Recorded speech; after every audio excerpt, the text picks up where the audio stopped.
Like, they told me on Thursday for an event on Saturday, please wear a suit. And I was like, ooh, that's bad news. I haven't worn a suit in a while. And I found out yesterday that there's more of me. Or less of suit.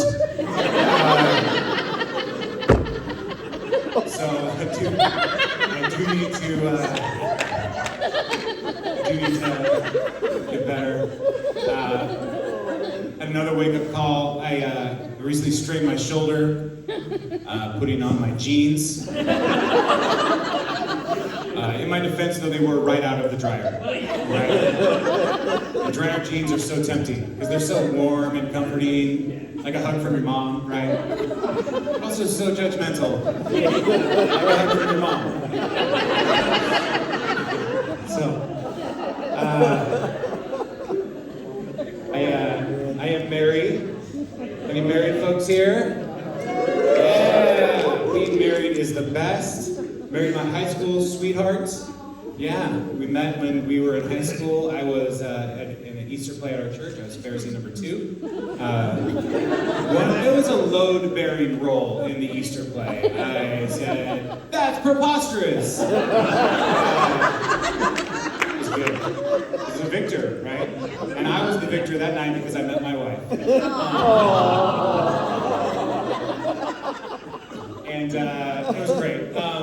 But I've been, I do a lot of club comedy stuff. I'm in different bars and stuff, and I work with a lot of younger people, and they talk about dating and on the apps, and that sounds awful. The apps in our family are like Papa John's, Taco Time. Those are the apps that we're dealing with. People talk about the apps and it sounds awful, and how have you been married for so long? And the first thing I tell them is just keep going home. Just go home. Especially if you feel like you're going to do something stupid, don't do that. Go home. And so I think I'm saving some marriages out there. But also, one of the most important things is to be curious about your spouse, right? And be a student of your spouse. And it works great for me because I have no idea how her brain works. After 21 years, I'm still amazed. Yeah, you can apply for that. We're still married for 21 years. And I agree with you, Justin. You know what I'm talking about. Your wife says some things and does some things, you're just like, not how I would have done it. I'm not trying to get you in trouble. I'm just trying to be in church, to be honest in church, y'all. Come on. My wife is a nurse. So I'm going to tell you some things. I need you to know this. She's a hero. Yeah. Right? She's a hero. Yeah. She's a frontline worker. She does a lot of, her clinic works with a lot of breast cancer stuff, a lot of colorectal stuff too. So she's a frontline worker, but mostly back end.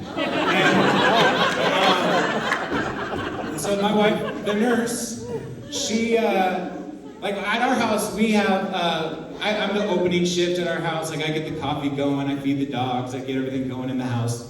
I'm also the closing shift at our house. I turn off the lights, I get the coffee ready for the next day, I let the dogs out and they come back in, I make sure the doors are all locked. I'm like a split shift manager at Dunkin' Donuts, basically, at our house.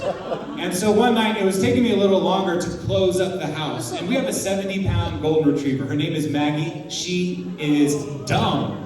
So you go oh, she's the dumbest dog. She ate my Bible. Come on. Jeremiah to Isaiah and Corinthians to maps. Gone. So she's dumb. But every night we close the door, she lays down right in front of our door, and every night you hear a thud when the 70-pound golden retriever is like, I'm here now. And so one night, it was taking me longer to get the house all closed up and ready for the next day, and Kathy heard a loud thud right outside our door. It was Maggie.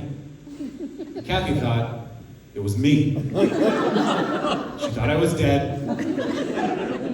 And she texted me, are you okay?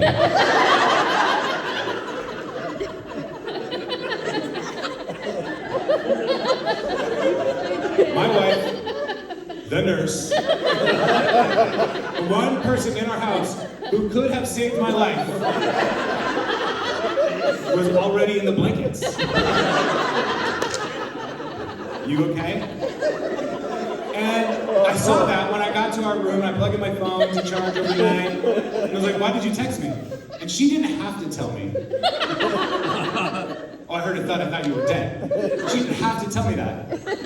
She could have just said, oh, you were just taking a long time. No, this is one of the things I love about my wife. She's so honest. And I thought you were dead. And I looked at her and said, so you texted me.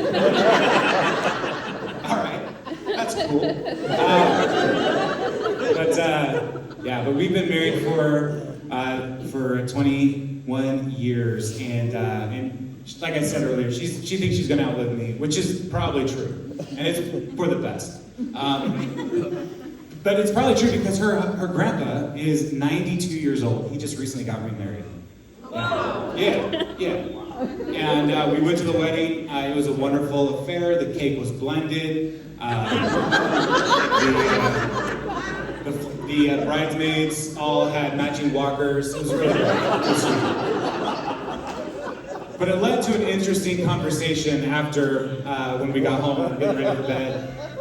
And she asked, like, well, Jason, you know, one of us dies first. Would we remarry?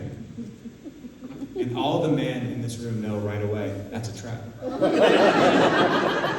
It's a trap question. And I've been around the block for a while, and I knew, like, ooh, this is like Jeremy Renner in the Hurt Locker, right? I've got a bomb in front of me, and I've already been through some stuff. And one wrong wire is all gonna blow up in my face. And so I was like, well, Kath, well, babe,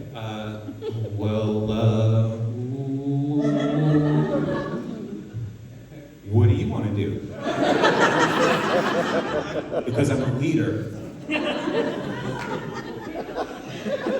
And she said, well, if I die first, I don't think I want you to remarry.